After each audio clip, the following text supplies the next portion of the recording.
Hai men, ketemu lagi sama aku Farhat. Jadi di video kali ini kita bakal bahas sebuah VGA low end yang dulu itu sempat aku pakai selama setahunan. Dan ini adalah GeForce GT 630. Dan yang aku pegang kali ini tuh dari merek Pixel View.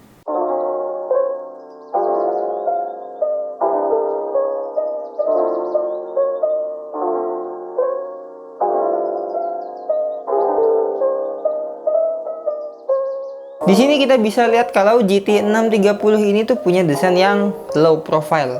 Ya, jadi dia tuh mini banget ya. Dan tingkat dari kebisingan di VGA ini tuh cuma 0 decibel, alias nggak ada suaranya.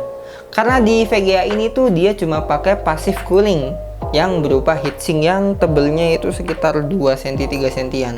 Tapi di luaran sana banyak kok GT 630 yang pakai sebuah fan yang ukurannya itu berapa ya? Kecil banget, kayak mungkin 3 cm diameternya.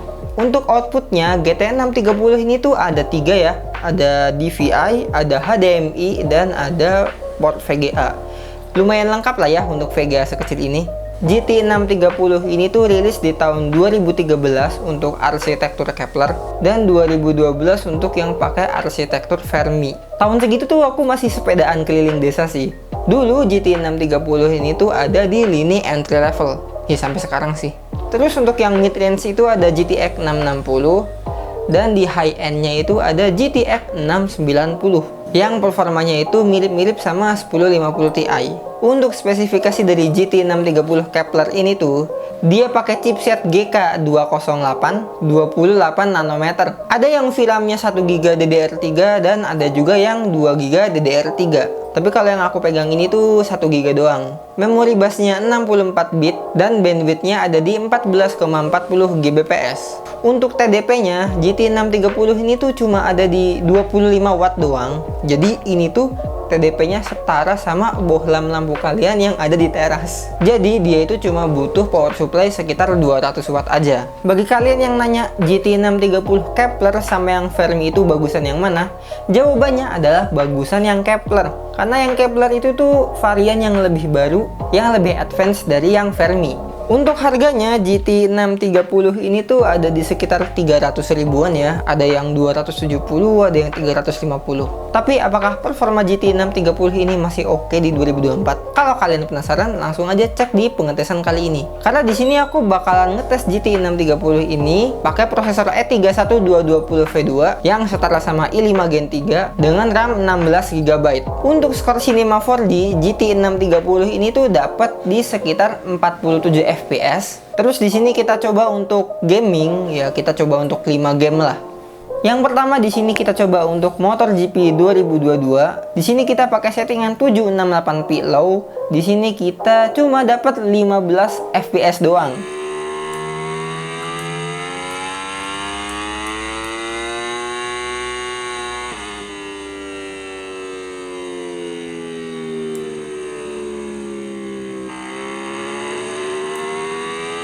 Terus di GTA 5 dengan setting 768p normal, di sini kita bisa dapat 20 sampai 30 FPS. Menurutku sih ini masih playable lah ya.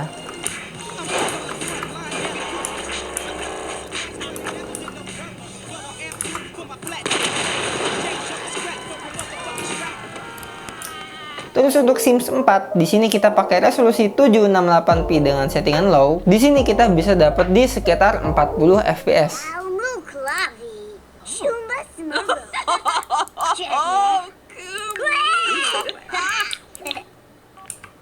Lanjut ke CS2, game tembak-tembakan yang sekarang lumayan berat. Untuk settingan 768p setting low, di sini kita bisa dapat 40 sampai 50 FPS. Ya, ini sih masih oke.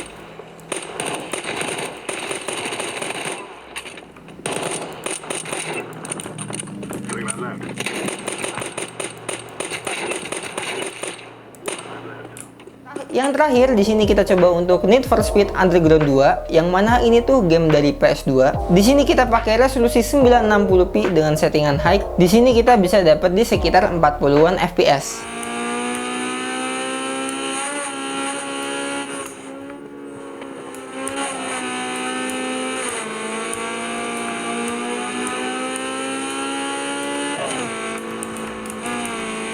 Terus kita coba juga untuk editing di Adobe Premiere Pro 2023. Walaupun Adobe Premiere ini tuh lebih ke CPU bound sih, tapi kita coba aja. Sayangnya di Premiere Pro 2023 ini tuh GT 630 itu udah nggak disupport lagi. Jadi dia itu minta VGA yang lebih muda. Tapi kalau dipaksa ya masih bisa aja dipakai. Untuk preview di sini tuh kita bisa lihat lancar ya, karena yang main itu kan CPU-nya, GPU-nya masih santai. Tapi pas kita coba untuk rendering video di 1080p 30 fps, durasinya itu cuma kayak berapa detik aja. GT 630 ini tuh masih bisa bantuin prosesornya lah sedikit-dikit. Oke, jadi gimana kesimpulannya? Tadi kita udah lihat kalau di pengujian game tadi, game-game yang playable itu cuma di resolusi 768p doang, dan settingannya itu rata-rata low semua. Paling yang masih lancar itu kayak game-game PS2 itu masih oke sih kalau VGA-nya kayak gini. Terus karena GTA 5 aja tadi jadi, walaupun cuma di sekitar 20-30 fps, kayaknya kalau kalian mau main game kayak Battlefield 1 apa berapa ya? Battlefield 4 apa berapa sih? Terus kalian main Watch Dogs, itu kayaknya masih kuat juga deh setting rata kiri. Tapi apakah dengan harga 300 ribuan VGA ini tuh layak dibeli? Sebenarnya sih enggak ya, karena di harga 300 ribuan itu tuh kalau ditambahin 50 ribu biasanya tuh dapat kayak GT 730 yang 1 tahun lebih muda. Atau di sini kita juga bisa cari GTX 650, saudaranya dia, tapi dengan kasta yang lebih tinggi. Performanya juga jauh lebih tinggi dan harganya cuma ada di sekitar 400 ribuan.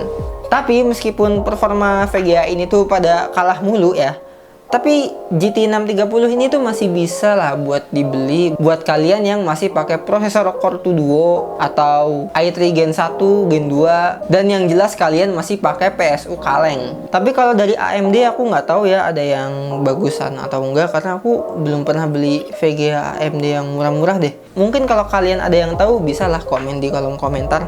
Oke main, jadi segini aja videonya dari aku. Bagi kalian yang mau beli GT 630 ini, linknya itu udah aku taruh di deskripsi. Bagi kalian yang mau beli sih aku saranin cari yang harganya di bawah 300-an lah, kayak 200 berapa puluh gitu, itu masih oke, biar nggak terlalu kemahalan aja. Like kalau kalian suka video ini dan share ke teman kalian yang lagi nyari VGA super kere hore. Dan sampai jumpa di video selanjutnya. Dadah.